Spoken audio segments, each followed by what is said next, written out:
أعوذ بالله من الشيطان الرجيم. بسم الله الرحمن الرحيم. الحمد لله رب العالمين، والصلاة والسلام على أشرف الأنبياء والمرسلين سيدنا محمد وآله وصحبه ومن تبعهم بإحسان إلى يوم الدين. اللهم علمنا ما ينفعنا وانفعنا بما علمتنا وزدنا علما. سبحانك لا علم لنا إلا ما علمتنا إنك أنت العليم الحكيم. وعلمك ما لم تكن تعلم، وكان فضل الله عليك عظيما. وعنده مفاتح الغيب لا يعلمها إلا هو، ويعلم ما في البر والبحر، وما تسقط من ورقة إلا يعلمها، ولا حبة في ظلمات الأرض ولا رطب ولا يابس إلا في كتاب مبين. إلهي فوضت الأمور جميعها إليك فدبرها بما شئت والبر، وسلمني اللهم يا رب واحمني، وخذ بيدي وامن وجد وتعطف. ثم أما بعد، قال السلطان الناصر لدين الله والآسر الكاسر لأعداء الله سيد أبو حفص عمر بن سعيد الفوتي رضي الله تعالى عنه وأرضاه ونفعنا به في الدارين آمين. إن الهدى في الذكر والسنة قط، وما اهتدى المعرض عن هذين قط. ما دون الأئمة الأعلام تفسير هذين به يرام، ومنهما تحقيق ذا يرام، ومن خلا عن واحد يلام. وجامع الكل هو الإمام في أي عصر كان، والسلام سيد دال. بندرا بتدبه بسم الله من أدن جنغ دفتر مدن الأخضر. فصل ويكو كيرول للصلاة أنا ودني جولد نور عظيم أنور مولد هند ومنتن تمرين كو جولد هو أدنت من جولد أنا نقول هل بتأ دن جولة سبكة يسلي فنايا على صلاة يفوتوا يجي تنجي دن فوق دن جولة هو جولد نفت لو محالا تمرين للصلاة أنا ودني جولد نور عظيم أنور مولد جولد نودي أنور مولد تشرق به أنا جلبر أنور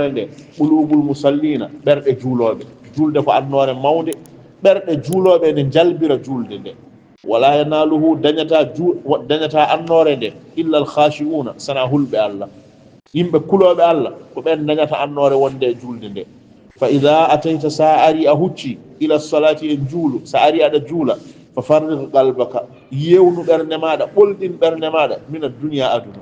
Sa ari aɗa juula yejjita aduna woma fi hay ko wone aduna. Washtagil coklira kimmira bimuraqabati mawlaka tombade jome tomboda Allah toppituda Allah allazi on Allah tusallimu ada julana liwajhi jati mudum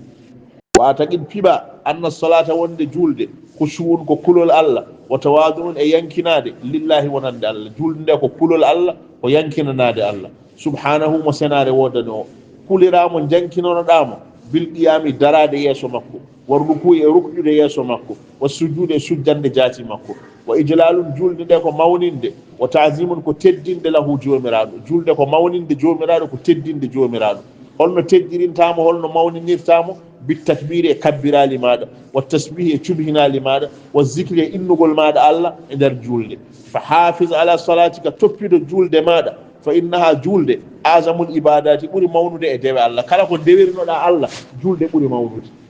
ولا تترك الشيطان وتأتش الشيطان يلعب بقلبك فجر برندما تأتش الشيطان ساوتشي جولد تان أرى إتحكي لما دا جولد ناو حكي لما نوكو غود ويشغلك وسوكل ما كان الشيطان عن صلاتك غا جولد مادا حتى يدمس هاو ملستا وممتا قلبك عن نور برندما ويحرمك وحدما من لذة دكم أنوار الصلاة عن نوراج جولو عن نوراج جولو نودي دكم ساتفتي ما شيطان سوكل تغا جولد o melsitan annore berne maada o hatte medde dakambe gondo e annore julde nde fa alayka bedi waggimma bedi yamirma bidawamil khushu'i dumnude kulol Allah fiha e der juulu fa innaha julde de tanha ande hada anil fahsha'i ga gede pankare julde de hada kala ko fankori wal munkari e gede ciofde bisababil khushu'i sibi kulol Allah fiha gongol e der juulu fasta'in billahi wallinoro Allah innahu kanko Allah khairu musta'anin woni ɓurɗo moƴƴude e wallinortoɓe wallinorteɓe.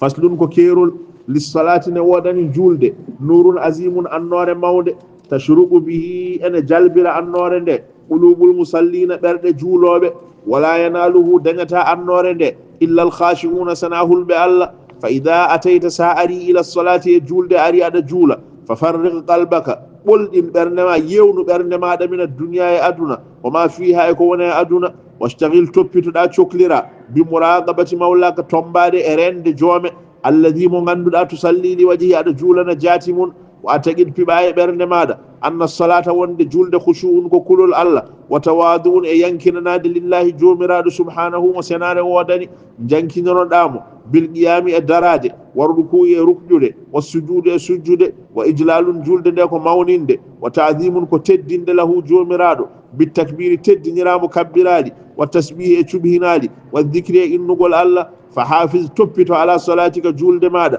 فإنها جلد أعظم بور مولود العبادات يدوي الله ولا تترك الشيطان وتأكل الشيطان يلعب فجر بقلبك برن ماذا ويشغلك سكل ما عن صلاتك قال جلد ماذا حتى يدمسها وملس قلبك عن نور برن ماذا ويحرمك وحتما من لذة الدكم من أنوار الصلاة عن نوراج جول فعليك بدي يمرما بدي وقما بدوام الخشوع دوم نركل الله فيها جلد فإنها جلد تنهى عن هذا عن الفحشاء قاعد بانكر والمنكر قاعد تشوفد بسبب الخشوع ده سبب كل الله فيها غنغول جول فاستعن بالله ولنور الله إنه كان الله خير مستعان ونتاري بل نور تيدو كاديدو